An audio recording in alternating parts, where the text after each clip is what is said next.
दोस्तों नमस्कार। आज मार्केट 4 अक्टूबर की बात है।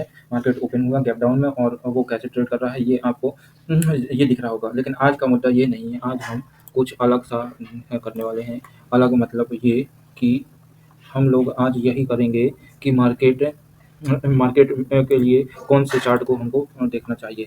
तो जैसा हम देख रहे हैं कि ये है बैंक निफ्टी का चार्ट, और बैंक निफ्टी के चार्ट में ये हमारा गैप डाउन बना है। ये हमारी ट्रेंड लाइन जो लास्ट ट्रेडिंग डे की थी, और ये हमारा ग्राफ जिसकी सपोर्ट लेते हुए वह बाजार को नीचे की ओर गिरा रहा है।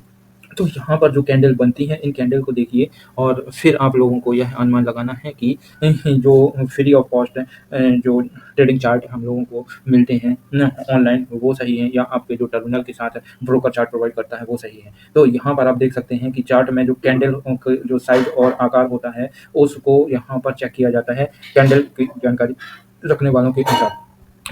कई लोगों का यह तर्क है कि ब्रोकर की ट्रेडिंग प्लेटफॉर्म पर जो चार्ट में कैंडल बनती है और जो free of cost trading platform पर जो चार्ट बनते हैं, उनकी कैंडल में अंतर होता है। तो यही अंतर के लिए ये हमारा जो free of cost platform market में उपलब्ध है, उसके उस पर बनने वाला ये कैंडल स्टिक है। और मैं इसका नाम और लोगों को नहीं दिखाना चाहता, सभी को पता है, सभी लोग इसी का यूज करते हैं मैक्सिमम लोग। तो ये तो इसके काम करने के तरीके से ही आप लोग समझ जाओगे कि ये हम किस ट्रेडिंग प्लेटफॉर्म की बात कर रहे हैं। ठीक है, अब इसके बाद देखिए यहाँ पर जो पहली कैंडल है, यह है गैप डाउन के बाद में एक रेड बनी है। रेड में नीचे वाली जो बिग है वो ज़्यादा बड़ी है और ऊपर वाली बिग छोटी है।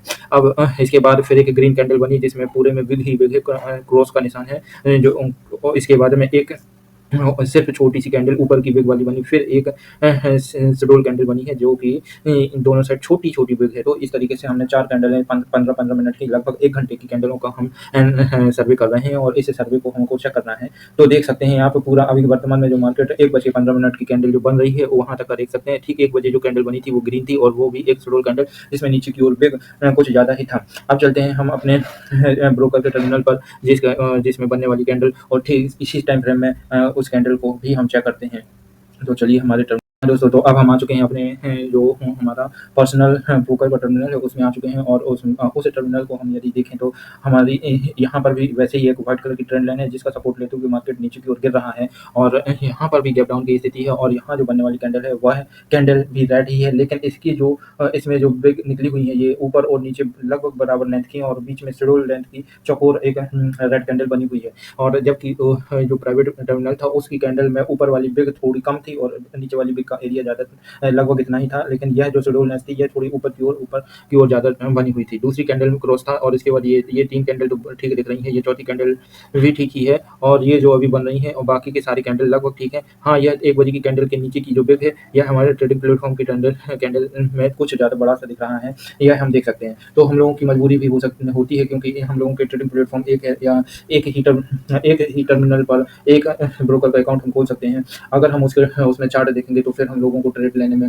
प्रॉब्लम होती है, क्योंकि उसी में हमको ट्रेड के लिए वो विंडो खोलनी पड़ती है जिसके ऊपर हमको ट्रेड लेना पड़ता है। ठीक है, तो यह हमारी मजबूरी होती है। इस वजह से हम लोगों को प्राइवेट प्लेयर के ट्रेडिंग प्लेटफॉर्म का सहारा लेना पड़ता है, लेकिन उसमें थोड़ा सा लेक या झोल होता है। कैंडल को जो रीड करके काम करते हैं उनको थोड़ी-सी प्रॉब्लम होती है, और वो कभी अपनी प्रेडिक्शन को में फेल हो जाते हैं। लेकिन हम तो ऑलरेडी ये अपना जो कर्व होता है, हम ये अपनी सीक्रेट जो कर्व के ऊपर मेरा एक बहुत लंबा प्रैक्टिस हो चुका है, इसलिए हम अपने हर स्टॉक और इंडेक्स के ऊपर इसी तरीके के कर्व का इस्तेमाल करते हैं। और जो यह हमें बताता है कि मार्केट बुलिश है या बियरिश है, और इसका सपोर्ट यदि मार्केट छोड़ देता है तो उसमें हम यह समझ सकते हैं स्ट्रॉन्ग बियरिश और स्ट्रॉन्ग बुलिश की डेफिनेशन में आ जाते हैं। तो अभी फिलहाल ये मार्केट स्ट्रॉन्ग बियर है वैसे कहा जाए तो, क्योंकि यहाँ जो मॉर्निंग में इसका डिस्टेंस इसका वैसे काफ़ी लंबा हो गया था, इसे स्ट्रॉन्ग बियरिश बोलेंगे। और अब जैसे-जैसे शाम का समय होता जा रहा है, यह ट्रेडिंग प्लेटफॉर्म इसे कर्व को टच करने लगा है, और उसने पूरा टाइम वाइज़ करेक्शन किया है। आज जो मार्केट में करेक्शन हुआ है इसको टाइम वाइज़ करेक्शन बोलते हैं, और इस करेक्शन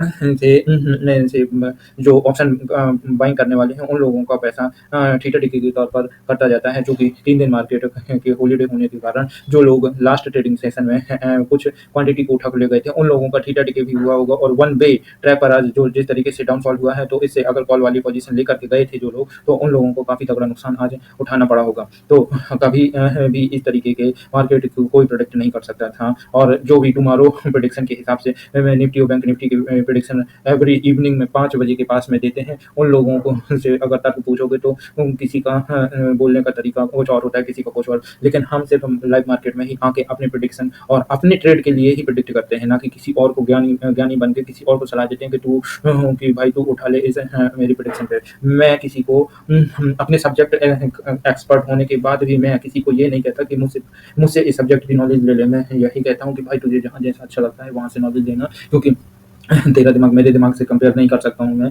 तुझे हो सकता है कि मुझसे कम नॉलेज वाली की जानकारी से ज़्यादा समझ में आ जाए, और मेरी जानकारी से तुझे या मेरी टीचिंग कराने से तेरे दिमाग में कुछ भी ना समझ में आए, क्योंकि मुझे नेक्स्ट लेवल की थ्योरी और थ्योरम्स का इस्तेमाल करके अपने कॉन्सेप्ट को क्लियर करना है, बोलना है, रिजल्ट को और देना है। और लोग जो है वो ट्रेडिशनल वे पर चल करके अपने सुझाव देते हैं। तो ट्रेडिशनल वे से कही गई बातें लोगों को मनोरंजक, रोचक भी लगती हैं और उनको ज़्यादा पसंद आती हैं। लेकिन टेक्निकली बोलने वालों से लोगों को थोड़ा-सा प्रॉब्लम होती है और उनसे क्रॉस क्वेश्चन भी नहीं कर पाते हैं। यही कारण है कि लोगों को अपने नॉलेज के इस स्तर के हिसाब से ही अपने गुरु और अपने एक्सपर्ट और एडवाइज़रों को रखना चाहिए। इसी के साथ हम इस ट्रेड को की चार्ट के कंपैरिज़न को समाप्त करते हैं। अब हम अगले वीडियो में हम अपनी पोजीशन और अपने जो ट्रेडिंग के लिए हम ऑप्शन चेन का यूज़ करते हैं, उस ऑप्शन चेन को रीड करके अपने ट्रेड के बारे में जानकारी प्रदान करने की कोशिश करेंगे।